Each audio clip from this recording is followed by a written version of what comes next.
Discovering your magnificence. Although I still hear voices, I now accept them as part of myself. And just as I've come to terms with them, the experiences they represent and the messages they were trying to communicate, they have transformed in character. Today, they are guides and allies, not tormentors. Eleanor Langdon, psychologist. In this series, we acknowledge our magnificence in the face of the negative tone of our inner voices. It is the objective of this series to transform our inner voices to become supportive in a loving way. Look, let's face it, we simply are incredible beings on many levels, and we deserve to be treated with respect. Throughout our journey, I periodically mention a number of unbelievable facts about our bodies to wake us up to how amazing we truly are from top to bottom, inside and out.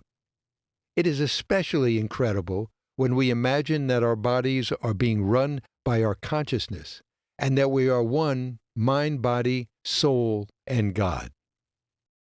It is in our best interests to have our harsh inner critics become supportive guides and allies, so that they do not depress us and make us feel terrible. It will also help if they can tone down their activity, so that our higher self may be heard. We deserve it. It is good to know that a lot of the voices we hear are echoes from our parents, who were constantly trying to keep us safe and do the right thing from infancy all the way to adulthood and beyond. Neuroscience has informed us that our brains are not fully formed until we reach the age of 26, so our parents had their hands full for a long time. So we need to thank them for their love and support. Awakening and evolving. On our journey, there are two major threads that are being woven together: the awakening and the evolving processes. The awakening process means learning to disidentify or break our identity with our ego minds or false selves, and to discover how to identify and experience life through our higher self. The evolving process means learning how to live happily with a great sense of well-being when we find ourselves during each day stuck in our ego minds. So we're developing a dual strategy to deal with each state of mind. The inner critic. Previously, I gave you a definition of happiness, which is determined by the amount of time one spends each day with the higher self, as compared to the time spent with one's ego mind. A key skill in further improving our level of happiness in this evolving process involves dealing with our inner critics or judges. In this series of meditations, we will learn how to deal with our inner critics. It is helpful in this process to honor the ego mind because it teaches us things and gets us to behave in a way that keeps us alive and well. For our survival, when we were fighting off saber-toothed tigers on the plains in Africa, we had to be negatively biased, on full alert, in order to stay alive. But as our civilizations have evolved, our average day does not require a constant and intensive oversight or battering by our inner critics. We all know what that is like. Our critics are constantly pestering us with, "Do this," and "Don't do that." The critics ask, "What is wrong with you?" and suspect that you may be an idiot for such and such reason. And the usual, "Why you don't exercise more?" and "Why are you eating so much sugar? You know better." This constant bombardment of one critical thought after another plays a big role in determining how happy we are and how much peace we have in our lives. Inevitably, we feel badly about ourselves. A lot of people hate themselves because of it. You can easily see why we have a tough time discovering our magnificence in the midst of this repetitive mind assault of critical thoughts. In our practice, we are introduced to our inner critics. Actually, we have a team of critics who are trying to oversee our lives, but we make the realistic assumption that they do not know how to do it in a loving and compassionate way. During this series, we become skilled in how to teach the inner critics a way to offer their advice in a loving and supportive way, which will lessen their negative impact on us and improve their effectiveness. We also learn to discern the valuable from the totally destructive comments. Of course, the most powerful tool we can use is to shine our light of awareness on the activity of our inner critics. This is the best way to help heal our tortured ego minds and to bring a sense of order into play. The underground chatter. As a result of these exercises, I realized that a certain amount of my own critical chatter has been occurring below my level of awareness. My critics were going underground, and that is why sometimes they are impossible to deal with. When our critics go underground, they can cause our overall malaise or depression to deepen because we do not know where they're coming from.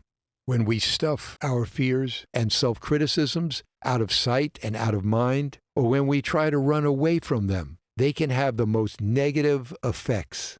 In our sessions, we flush the critics out into the open and confront them. We are looking to work with them without trying to shut them up. If we try to shut them up, we will only send them back underground again, giving them more power. That is a key in dealing with fear in general. Don't let fear push them away as a shortcut, but use your light of awareness to bring them on out to have a healthy conversation with them. Do not ever forget that the self-organizing power of our consciousness is designed to do what works best for us. There is nothing more powerful than our consciousness. By the way, don't forget, we are consciousness. Be with your power. Facing it head on. When I focused on a few critical comments which were negatively impacting my life, I became quite emotional. A lot of fear came up for me about failing, and my body began to shake. I had to stand still and take it in. I scanned my body. I breathed positive energy through the areas of most pain until this emotional moment passed. I do know and feel that the process has given me a lot of relief. My fear of failure has receded. I'm still alive. Facing the fear didn't kill me. The moment you accept what troubles you've been given, the door will open. Rumi. This quote says it all in so many ways. I know it's hard to face up to and experience the voices of our inner critics. But as we now know well, the light of awareness is infinitely more powerful than fear. Fear exists when we are unconscious of who we really are. When we come into the present moment, the shadows where fear hides out disappear into the light. That is exactly what we're doing in this practice. We are shining the light of our awareness onto our team of inner critics who possess all of the inner fears, judgments, and criticisms that bring us down and sap our energies.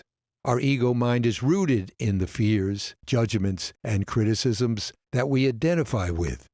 In actuality, these negative things are not who we are.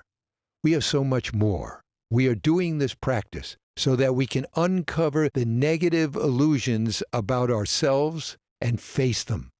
Yes, there will be some or a lot of uncomfortable feelings, and a lot of fears will come up, but you will overcome and get through them because you are magnificent. We have been discovering our magnificence throughout this journey. We must step into that fire and keep moving through it and not let our fears stop us. Meditation. Take a gentle breath and then, more deeply, another one.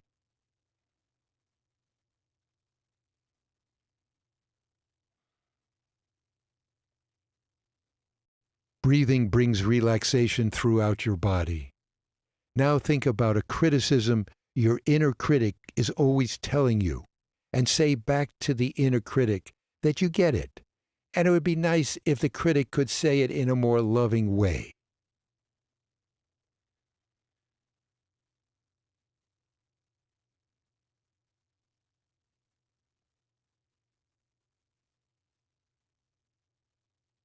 Now take 3 more gentle breaths.